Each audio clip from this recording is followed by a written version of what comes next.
ನಮ್ಮ ಕರ್ನಾಟಕದಲ್ಲಿ ಸಿಕ್ಕಾಪಟ್ಟೆ ಒಂದು ಬೇಡಿಕೆ ಇರುವಂತಹ ಒಂದು ಕುರಿ ತಳಿ ಅಂತಂದ್ರೆ ಅದು ಬಂಡೂರು ಕುರಿ ತಳಿ. ಸೊ ಇದರಿಂದ ಪ್ರಾಫಿಟ್ ಹೇಗೆ ಮಾಡಬೇಕು ಅನ್ನೋದನ್ನ ಮೇಡಮ್ ತಿಳಿಸ್ಕೊಡ್ತಾರೆ. ಮ್ಯಾಮ್, ಈಗ ಬಂಡೂರ್ಗೆ ಯಾವ ರೀತಿ ಡಿಮಾಂಡ್ ಇದೆ, ಹೆಂಗ್ ಮಾರ್ಕೆಟ್ ಇದೆ?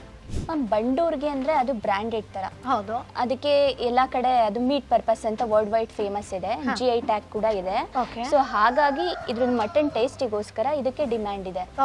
ಬಟ್ ಇದು ಗ್ರೋತ್ ನಿಮಗೆ ಒಂದು 35 to 40 kg ಮ್ಯಾಕ್ಸಿಮಮ್ ಬರುತ್ತೆ ಅನ್ನೋದಾದ್ರು ಮ್ಯಾಮ್ ತಗೋಬೇಕಾದ್ರೆ ನಿಮಗೆ ತುಂಬಾ ಪ್ಯೂರಿಟಿ ಅಂತ ಬಂದಾಗ 15,000 ವರ್ಗೂ ಸಿಗುತ್ತೆ. ಅಂತ ಅಂದ್ರೆ ನೀವು 1,000 ಅಷ್ಟೇ ಖರ್ಚು ಬರುತ್ತೆ. ಪ್ರಾಫಿಟ್ ಹೆಂಗ್ ಮಾಡ್ಬೋದು ಒಂದು ಕುರಿಲಿ? ಮ್ಯಾಮ್, ಒಂದು ಕುರಿನಲ್ಲಿ ನೀವು ಬಕ್ರೀದ್ ಬ್ಯಾಚಿಗೆ ಅಂತ ಅಂದ್ರೆ ನಿಮ್ಗೆ 6,000 to 10,000 ಆರಾಮಾಗಿ ಮಾಡ್ಕೋಬಹುದು.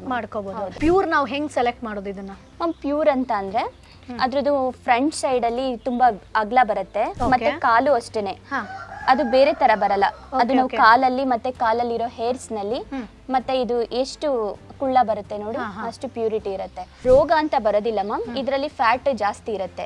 ಸೊ ಹಾಗಾಗಿ ಸ್ವಲ್ಪ ಹಾರ್ಟ್ ಅಟ್ಯಾಕ್ ಪಾಸಿಬಿಲಿಟಿ ಇರುತ್ತೆ, ಯಾಕಂದ್ರೆ ಫ್ಯಾಟ್ ಇನ್ಕ್ರೀಸ್ ಆದಾಗ ಏನಾದ್ರೂ ಹಾರ್ಟ್ ಅಟ್ಯಾಕ್ ಆಗುತ್ತೆ. ಸೊ ಅದಕ್ಕೋಸ್ಕರ ಇದು ಒಂದ್ ಸ್ವಲ್ಪ ಕೇರ್ ಆಗಿ ನೋಡ್ಕೋಬೇಕು. Boss Vala, B the boss.